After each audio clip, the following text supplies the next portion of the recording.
उन्होंने जन सामान्य को समझाने के लिए पूरी व्यवस्था दी है। वो कौन सी बात है जो पीछे समय में लोग नहीं समझ पाए और न समझने के कारण मनुष्यता को भारी नुकसान हुआ। उसमें से एक विचार ये है कि मनुष्य ने अपने आप को केवल स्थूल माना। स्थूल मानने से उसको शरीर तो समझ में आया, लेकिन शरीर के साथ जुड़ा हुआ वह तत्व जो सामान्यतः नहीं दिखता है, जिसको गहराई में जानकर के ही समझा जा सकता है, जाना जा सकता है और उसका लाभ उठाया जा सकता है, वह सामान्य क्रम में मनुष्य ने नहीं ध्यान दिया। भौतिकवादी युग में उसने पदार्थ के प्रयोग बहुत सारे किए। उन पदार्थों के प्रयोग के माध्यम से उसने सुविधाएं बहुत सारी बना ली अपने लिए, लेकिन आप यह देखेंगे कि मनुष्य सुविधाओं के सहारे अपने आप को संतुष्ट महसूस नहीं कर पाया। यहां तक स्थिति हो गई कि व्यक्ति के भीतर एकत्रण की भावना इतनी ज्यादा बढ़ गई, सुविधा एकत्रण चाहता है। सुविधा भोगी व्यक्ति अपने पास सब कुछ चाहता है और ज्यादा से ज्यादा दूसरे के पास भी है तो वो उससे हट करके हमारे पास आ जाए। यह जो सामान्य क्रम में मनुष्य का जो पदार्थवादी मनुष्य उसकी सामान्य गति होती है।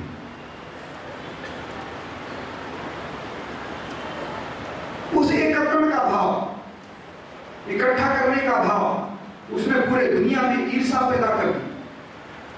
जिसके पास ज्यादा है उसको देख करके सहज रूप से व्यक्ति दूसरे को नकारने लगा। अट्टालिका खड़ी हुई है, एक गरीब आदमी उसके बगल से निकलता है तो उसके प्रति उस व्यक्ति के लिए कोई लगाव नहीं होता और वो समझता है कि ये हमारे पास भी होना चाहिए, इसने कैसे इकट्ठा कर लिया। और यह देखते देखते केवल व्यक्तिगत स्तर से उठ करके ये राष्ट्र स्तर तक चला गया। कोई राष्ट्र बहुत ज्यादा संपत्ति इकट्ठा कर रहा है, कोई राष्ट्र गरीब राष्ट्र हो रहा है, वहां की जनता भूखी मर रही है, पूरे उसमें खाई और पर्वत जैसी स्थिति बन गई दुनिया में। ये किसने बनाया? तो भाइयों, ये मनुष्य के उस मनुष्य, हर मनुष्य के चित्त ने बनाया जिसने ये कहा कि हमारे पास सबसे ज्यादा होना चाहिए। मूल भाव को पकड़ने की बात है। क्यों उसने ऐसा सोचा? उसने किसने सोचा कि उसने केवल पदार्थ की दुनिया का ध्यान रखा और उसके अलावा उसके समझ में नहीं आया जो अदृश्य भरा पड़ा है अथाह उसके पास, उसकी ओर उसका ध्यान नहीं गया। इसलिए वो अपने आप को कम महसूस करता रहा, अपने आप को अभाव में महसूस करता रहा, अपने आप को गरीबी महसूस करता रहा, अपने आप को अक्षम महसूस करता चला गया मनुष्य। जबकि समझने की बात यहां थी जिसको अब मनुष्यों ने समझना शुरू किया। भाइयों, एक पुस्तक कहीं बाजारों में मिल जाती है, आप देखिएगा, मेरी लायक मेरी मास्टर्स करके एक पुस्तक मिल जाएगी। वो एक डॉक्टर ने एक अपने मरीज की कहानी लिखी है, वो रिसर्च पेपर को उसने बुक बना दिया। वो जो रोगी थी वो महिला थी और वो डॉक्टर, अमेरिका का एक रिनाउंड डॉक्टर, उसने पूरे उसको डायग्नोस कर लिया। डायग्नोस करने के बाद अमेरिका का जितना अच्छा से अच्छा डॉक्टर हो सकता था उसको उसने रेफर किया, सलाह दिया, लेकिन उसका रोग ठीक नहीं हुआ। एक दिन उसके जीवन में ऐसी घटना आई, डॉक्टर के जीवन, वो हताश हो गया कि हम अपने मरीज को किसी प्रकार से ठीक नहीं कर पा रहे, क्यों ना इसकी काउंसलिंग की जाए। मेडिकल साइंस का डॉक्टर वो मनोचिकित्सा की दिशा में जाता है, इसके मन को देखा जाए, इसको दवाई सूट क्यों नहीं कर रही।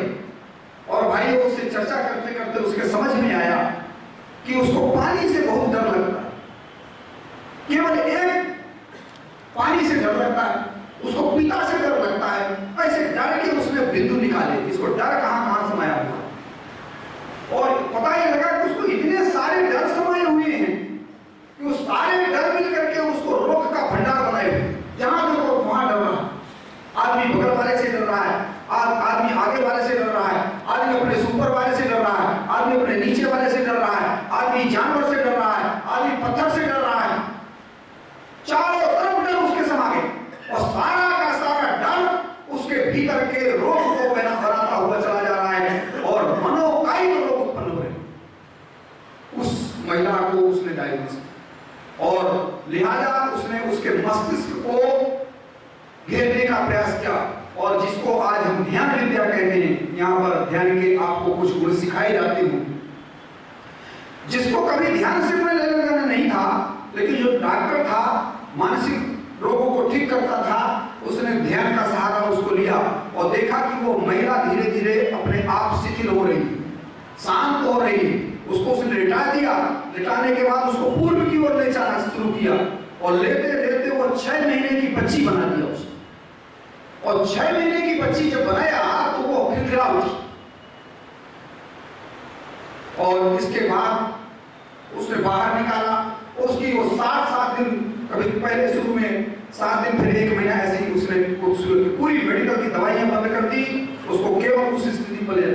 और आपको बता दें, जहां से वो किताब शुरू होती है, वो 6 महीने से 3 दिन से जन्म के दिन, और जन्मदिन के समय जब वो लेके गया तो महिला गायब हो गई। गायब तो शरीर से नहीं, अपने मन से गायब हो गई और किसी दूसरे जन्म में प्रवेश कर गई। रिवर्स एक मेडिकल साइंस का डॉक्टर, उसने आश्चर्य किया कि वो कहीं दूसरी जगह का नाम ले रही है, और जो पिता इस जन्म में था, वो पिता उस जन्म में भी कहीं 3 जन्म में उसका पिता था, वो उसको मार रहा। इतनी गहरी चोट उसको उस जन्म की लगी थी कि वो इस जन्म में वो उसके अंदर टीस नहीं दिखाई। मैं आपको उस विज्ञान की ओर ले जाना चाहता हूं, परामनोविज्ञान की ओर ले जाना चाहता हूं, चेतना विज्ञान की ओर ले जाना चाहता हूं, मनोचिकित्सा के विज्ञान की ओर ले जाना चाहता हूं, जिससे शरीर का निर्माण हुआ है, मानसिक से शरीर का निर्माण हुआ। आपने पूरी कैरियर बनाने का प्रयास किया, लेकिन मन के विज्ञान को नहीं जाना, तो आपको बता दें बहुत सारी समस्याएं आपके जीवन में भी आएंगी।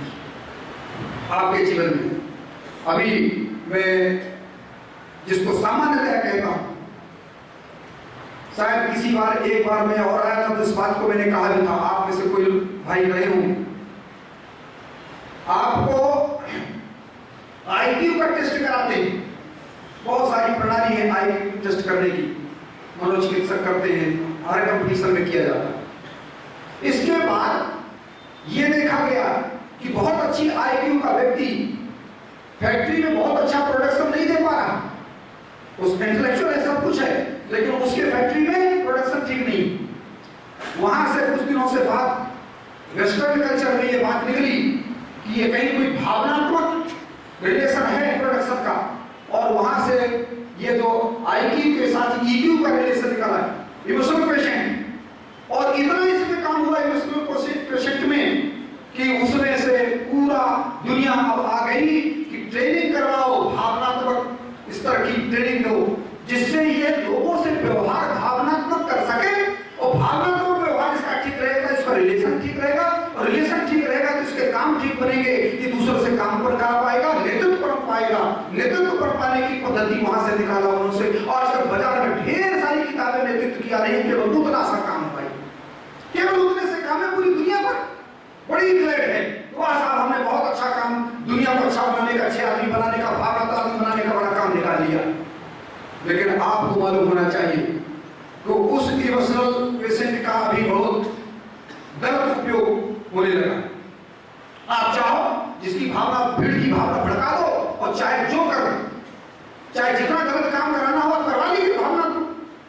अब उस भावना को कौन कंट्रोल करेगा? एक समस्या अभी दुनिया के सामने, और वहां से वो शब्द निकला, फिर से नया शब्द जिसको स्पिरिचुअल पेशेंट अच्छी, अभी तो इस दिशा में हमारे देश में भी काम हो रहा है, विदेशों में भी काम हो रहा है इसमें, जहां से यह निकला कि आध्यात्मिक रूप से व्यक्ति को संपन्न बनाना पड़ेगा, तब यह भावनात्मक रूप से ठीक रहेगा, तब यह बौद्धिक रूप से ठीक रहेगा, तब यह आगे जाकर क्रिया रूप में ठीक रहेगा। कहां है बात?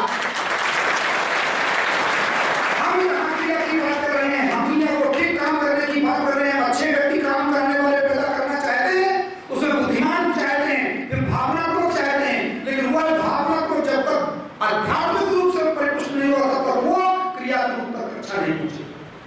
ये बात का ध्यान रखना पड़ेगा। हमें आपको एक गर्व गौरव प्राप्त है जिस भूमि में हो और आपने जन्म लिया है।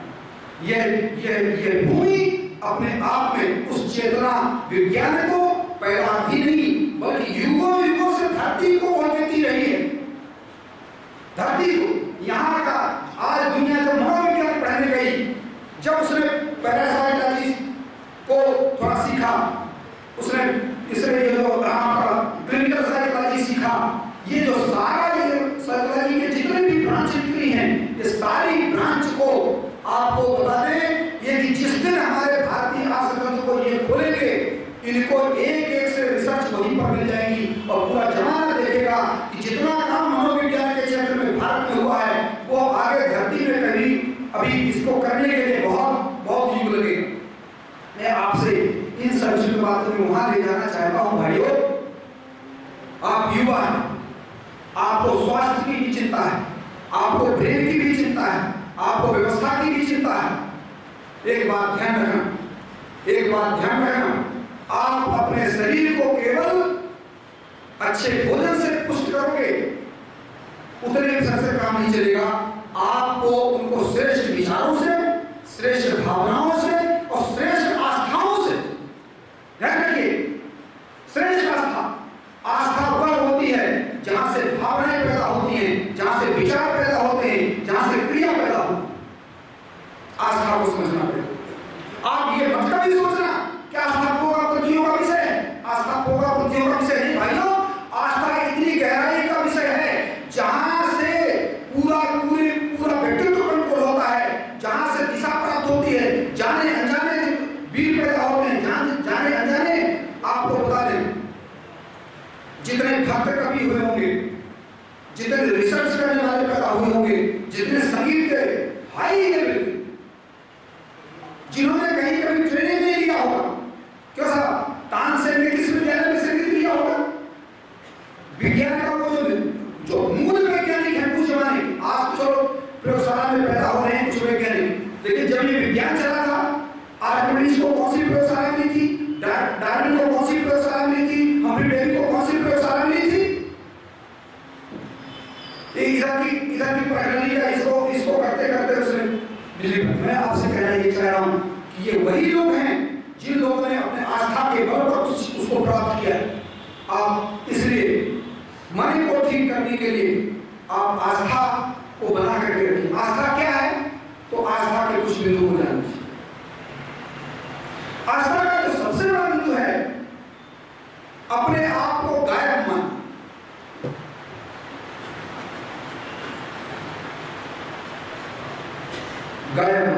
गायब शून्य। कैसे गायब मानेंगे? हमारा शरीर खड़ा है, हम आपके सामने खड़े, हम कैसे गायब? भाई बहनों, ये कॉन्सेप्ट ये है, हम दिखते हुए भी न दिखने जैसे हैं। ये शरीर जिस भी कण से बना है, सेल में इतनी एनर्जी भरी जा सकती है, इस आकाश से अनंत आकाश को सोखना आने लगे आपसे अपने भीतर, तो आपका सेल इतना एनर्जाइज हो जाएगा, वह ऊर्जा में हो सकता है। और आपको बता दें, ये जितने भी संत हमारे हुए हैं, यहाँ तक रिसर्च है हमारे देश का, हमारे ऋषियों का, कि इसी शरीर पर रहते हुए वो इस शरीर को सूक्ष्मीकृत कर सकते हैं और हजार नहीं करोड़ शरीर एक साथ बना सकते हैं, एक साथ पैदा कर सकते हैं, उसके पूरे आकाश में उसको वितीर्ण करके। ये ऊंची साधना की बात है, ऊंचे प्रयोग, साधना नहीं, प्रयोग है। अपने जीवन की प्रयोगशाला, अपने शरीर की प्रयोगशाला में मन के साथ, मन के औजार का प्रयोग करके उन्होंने इस दिशा में काम किया। जो ये जमाने ने उसको लोगों को विस्तृत करने के लिए बात किया, लेकिन भारत भूमि आज भी उसकी याद दिलाती है, भारत भूमि आज भी उसके प्रमाण देती है कि आज भी आप उस काम को कर सकते। देखिएगा, ध्यान रखिए, आप नौकरी खूब करिए, आप व्यवसाय बहुत अच्छा करिए, आप अपना पब्लिक रिलेशन बहुत अच्छा रखिए, लेकिन एक बात का ध्यान रखिए कि आप गायब भी रहिए। गायब सूक्ष्म, गायब कब? जब आप अकेले हो तब। एकांत में कोई जरूरी नहीं कि आप नहाए हुए होंगे, कोई जरूरी नहीं कि आप उस समय किसी मूर्ति के सामने होंगे, आपकी आंखें बंद होंगी, आप अपने आप में नहीं होंगे, आप कहीं और होंगे। और उस समय यदि आप सही दिशा में चल रहे होंगे, उस समय आपके ध्यान में होगा कि पूरा ब्रह्मांड एनर्जी से बना हुआ है, एक चैतन्य ऊर्जा पूरे विश्व में, पूरे हम उसके केंद्र हैं। हमारे केंद्र के अनंत दूर तक, अनंत दिशाओं में ऊर्जा का भंडार भरा हुआ है, और उससे हम कहीं भी सोच सकते हैं, कितना भी ले सकते हैं। कहीं भी जितना भी आप सोच लेंगे उसमें कोई कमी नहीं होने वाली है। हम उसके अंश, बस इस ऊर्जा को सोखने की पद्धति आप अपने भीतर विकसित करिए, और आप देखेंगे कि आपके आए दिन आपके स्तर में परिवर्तन आएगा, आपके बात में परिवर्तन आएगा, आपके देखने में परिवर्तन आएगा, आपके सुनने में परिवर्तन आएगा। आप परिवर्तन करिए, अपने भीतर से क्रांति पैदा करिए, और ये क्रांतिकारी कदम है, जीवन को भीतर से बदलने का कदम है। और जिस क्षण आप ये महसूस करेंगे, उस क्षण आप अनंत शक्ति को भीतर से महसूस करेंगे, उस क्षण आप हारने की कभी कल्पना नहीं करेंगे। आप यही नहीं चाहते हैं कि हम किसी काम में हारे नहीं, आप अनंत आत्मा की ओर ध्यान नहीं दे रहे, और आप छोटी छोटी प्रयास कर रहे हैं। उस अनंत आत्मा को साथ में लेकर के चलिए, और यह जो ये प्रयोग है, ये इसमें सहायक होगा। समूह में आने, समूह में आने से जो सबसे बड़ा लाभ होता है, भाइयों, अनुनाद का सिद्धांत सब जानते हैं, साउंड साइंस का, यह मस्तिष्क के साथ भी लागू होता है। रेजोनेंस इफेक्ट आपके प्रत्येक मनुष्य के साथ ही जो ट्रांसमीटर लगा हुआ है, ये अल्फा बीटा गामा रेज सतत निश्चित करता रहता है, चलता रहता है। और जिस समय आप गहराई में होते हैं, तो आपकी वेवलेंथ बहुत माइन्यूट हो जाती है, और आप चाहें तो दूसरे के मस्तिष्क को बेच सकते, उसके मस्तिष्क में घुस सकते, ये प्रयोग कर सकते। देखिए, ये चमत्कारी ढंग से इसको मत सोचिए, केवल इतना इसको सोचिए, और वो उस तरह का प्रयोग मत सोचिए, केवल इतना सोचिए कि इस आकाश में अनंत विचार फैले हुए हैं, और यदि हम इस तरह की साधना करेंगे तो वो विचार, जिस तरह के विचार आप चाहते हैं, वो विचार आपको आएंगे। और इस दृष्टि से आप पढ़ेंगे तो आप देखिएगा कि जिस विषय को आप पढ़ रहे हैं, उसमें कुछ आप ऐसा पढ़ जाएंगे जो उस किताब में नहीं, कुछ ऐसा पढ़ जाएंगे जो उस किताब में नहीं, वही है आपका। और वो जो मूल आपने खींचा है, जो एग्जामिनर होगा शायद उसने भी नहीं खींचा, और शायद कोई ऐसा शब्द होगा, एक शब्द जब कभी आप दूसरे से बात करें तो वही शब्द निकल गया, और सामने वाले को 1000 शब्द भूल जाएंगे, वो आपका शब्द याद रहेगा, और उसके कारण वो आपका वैल्यूएशन एकदम ऊपर कर दे। ये कोई विशेष आदमी, ये कोई विशेष आदमी सामने का आकाश, आकाश जिसमें अनंत विचार फैले हुए, उसको लेकर के आइए अपने भीतर, आप अपने को केंद्र बनाएं। और इस समय एक चीज और बता देना, बहुत कई बार आपने सुन लिया, आप दूसरे तरीके से कहें, पानी बह रहा है अपने रास्ते, लेकिन कोई ऐसा पिस्टन हो जो उसको एकदम से फोर्स लगा करके उसी दिशा में और थोड़ा सा ठेल दे। हम जा रहे हैं इस दिशा में, और भीड़ हमारे साथ पीछे से आ रही है, वो कहीं से पीछे से धक्का लगा दे तो हम जिस रफ्तार से जा रहे थे उससे अप्रत्याशित गति से तेज हो जाएंगे, तेज हो जाएंगे, ठीक है ना। अभी इस समय वातावरण का फोर्स चल रहा है, वातावरण इसमें पिस्टन लगा रहा है, वातावरण इसमें प्रेशर लगा रहा है। किस बात के लिए? इस बात के लिए कि आपके मस्तिष्क को श्रेष्ठ दिशा में जाना चाहिए। ये दुनिया की व्यवस्था है, एक आपकी व्यवस्था है और एक प्रकृति की व्यवस्था है। ये प्रकृति की व्यवस्था भी समय समय पर अपनी बदलती रहेगी। किसी जमाने में ये रीति काल में भक्त कवि पैदा हुए तो एक से एक पैदा चले होते चले, अभी विज्ञान का युग है तो वैज्ञानिक पैदा होते चले गए। कभी कोई ऐसा समय चलता है, ये हमारे आपका नहीं है ना, ये किसी उस व्यक्ति का काम नहीं, ये प्रकृति का काम होता है जब समूह इस तरह का होने लगता है। भाइयों बहनों, तीसरा विश्व युद्ध होना था, तीसरा विश्व युद्ध हो जाता, लेकिन प्रकृति ने उसको कंट्रोल किया तो सबने कह दिया ना अब आगे इस दिशा में बढ़ने की जरूरत नहीं जाना चाहिए, इसमें तो हम भी नष्ट हो जाएंगे। ये सबके अकल में आ गया दुनिया वालों के, और अब ये वहां से पूरा एकदम पलट गया कि शांति की ओर चलना चाहिए, वार्ता की ओर चलना चाहिए, आपस में जोड़ की ओर चलना चाहिए। ये कौन करता है?